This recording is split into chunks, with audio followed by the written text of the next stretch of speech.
Battle ground में सबसे पहले खबर इजराइल में हुए आतंकी हमले की। इजराइल में सीरियल ब्लास्ट से हड़कंप मच गया। तेल अवीव में सिलसिलेवार 3 धमाके हुए जिससे दहशत फैल गई। इन हमलों को पिछले साल लेबनान में हुए पेजर अटैक के बदले से जोड़ा जा रहा है। वहीं विस्फोट के बाद इजराइल के प्रधानमंत्री बेंजामिन नेतन्याहू गुस्से में हैं। आतंकियों से बदला लेने का ऐलान कर दिया है। सीजफायर के दौरान तेल अवीव में हुए हमलों के बाद मिडिल ईस्ट में कैसे हालात बिगड़ने का खतरा बढ़ गया है, देखिए इस रिपोर्ट में।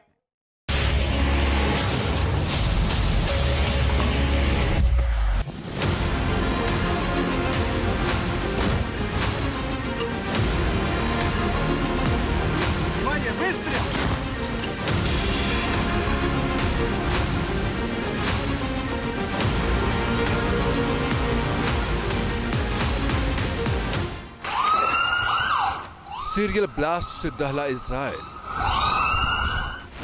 तेल अवीव में एक के बाद एक 3 धमाके। ब्लास्ट के बाद मची अफरा तफरी। इजराइल में किसने किया हमला? क्या यह है पेजर ब्लास्ट का बदला? आग की ऊंची लपटें और धुएं का उठता गुबार। तेल अवीव में सड़क के बीचों बीच ये नजारा देखकर लोग दहशत में आ गए। चंद मिनटों में ही 3 बसों में धमाके हुए और पूरे शहर में सनसनी फैल गई। लोग इधर उधर भागने लगे। हालांकि हमलों में किसी के घायल होने की खबर नहीं है। ये धमाके बाट याम इलाके में हुए। जिन बसों में ब्लास्ट हुआ उनमें फौरन आग लग गई और धू कर जलने लगी। इजराइल ने इसे आतंकी हमला करार दिया है। गनीमत यह रही कि जिन बसों में विस्फोट हुए वो खाली थी। अगर उनमें यात्री होते तो कई लोगों की जान जा सकती थी। धमाकों की जानकारी मिलने के बाद पुलिस के जवान मौके पर पहुंचे और आसपास का इलाका खाली कराया गया।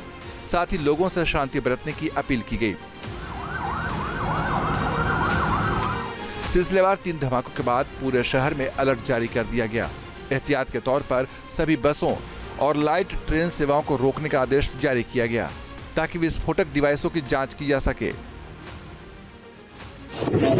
ये धमाके ऐसे वक्त में हुए हैं जब सीज फायर चल रहा है। ऐसे में इजराइल की धरती पर यह साजिश किसने रची, इसे लेकर तमाम सवाल उठ रहे हैं।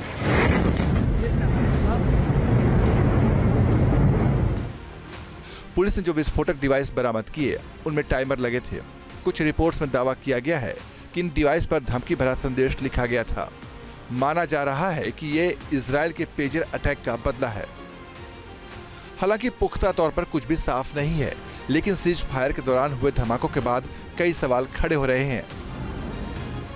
लगभग 15 महीने से लगातार इजराइल जो है बहुत बड़ा पैमाने पर नुकसान पहुंचा रहा था लेबनान में, गाजा में और यमन में, और इसकी वजह से वहाँ हज़ारों की तादाद में लोग मारे गए और 1 लाख से लोग घायल हो गए। औरतें विधवा हो गई, बच्चे अनाथ हो गए। ऐसे में इजराइल के खिलाफ बहुत बड़ा रोष है, बहुत बड़ी दुश्मनी है और इस माफी की कार्रवाई जो है एक बार नहीं अनेकों बार होगी। तो इजराइल के अंदर 3 बसेस में धमाके हुए वो इसी का कारण है। धमाकों के बाद इजराइल का गुस्सा 7वें आसमान पर है। माना जा रहा है कि इजराइल की ओर से भी अब काउंटर अटैक होगा। इसके लिए इजरायली प्रधानमंत्री बेंजामिन नेतन्याहू ने सेना को वेस्ट बैंक में तलाशी अभियान चलाने का निर्देश दिया। पुलिस और सेना के जवान अब संदिग्धों तक पहुंचने की कोशिश में जुट गए हैं।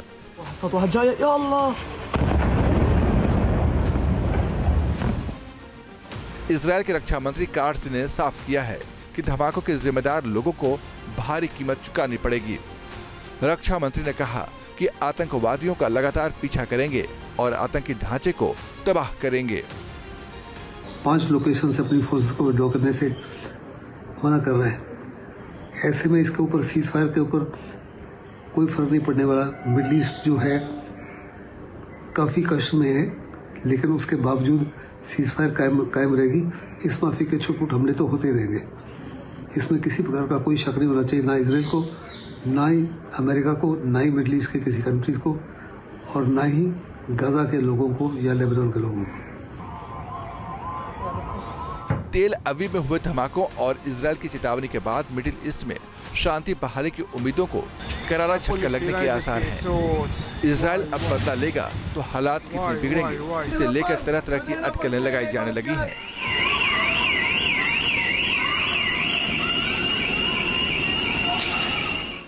मगर उससे पहले बड़ा सवाल है कि यह हमला किया किसने? क्या वास्तव में पेजर ब्लास्ट का बदला लिया गया? इन सवालों का जवाब इजरायल की तमाम सुरक्षा एजेंसियां तलाश रही हैं। इस बीच यह समझना भी जरूरी है कि पेजर ब्लास्ट आखिर क्या थे और इजरायल ने इसे कैसे अंजाम दिया था। सितंबर 2024 में लेबनान में एक के बाद एक कई धमाके हुए थे। शहर के बीचों बीच देखते ही देखते लोग गिरने लगे और हर तरफ चीख पुकार मच गई। बाजार में सामान खरीद रहे लोगों के बीच खौफ फैल गया। काफी देर तक कोई समझ ही नहीं पाया कि आखिर हो क्या रहा है।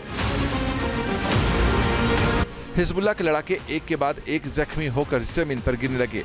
कुछ ही मिनटों के अंदर हिजबुल्लाह के 4000 से ज्यादा लड़ाके जख्मी हो गए।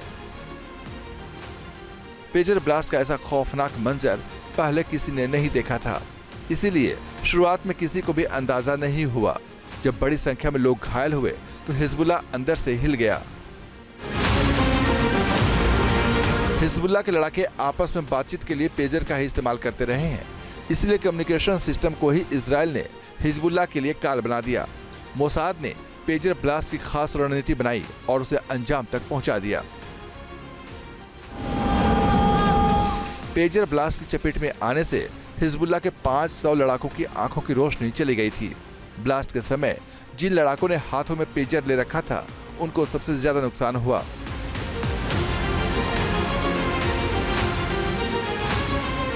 अब सवाल उठता है कि पेजर में धमाके कैसे हुए। एक रिपोर्ट में दावा किया गया है कि हिजबुल्लाह के लड़ाकों के पास कम्युनिकेशन के लिए जो पेजर्स थे, उनको हैक किया गया और फिर उसमें लगे विस्फोटक के जरिए ब्लास्ट किया गया। लेबनान के बेरूत से लेकर सीरिया के दमिश्क तक इसका असर हुआ, यानी जिन जिन के पास पेजर की लेटेस्ट मॉडल मौजूद थे, सभी इस ब्लास्ट का शिकार हुए। लंबे वक्त तक इजरायल ने इन हमलों को लेकर चुप्पी साधे रखी, लेकिन बाद में प्रधानमंत्री नेतन्याहू ने इसकी पुष्टि की थी। नेतन्याहू ने कहा था, लेबनान में हुए पेजर अटैक को उन्होंने ही मंजूरी दी थी, जिसमें हिजबुल्लाह के 40 आतंकवादी मारे गए।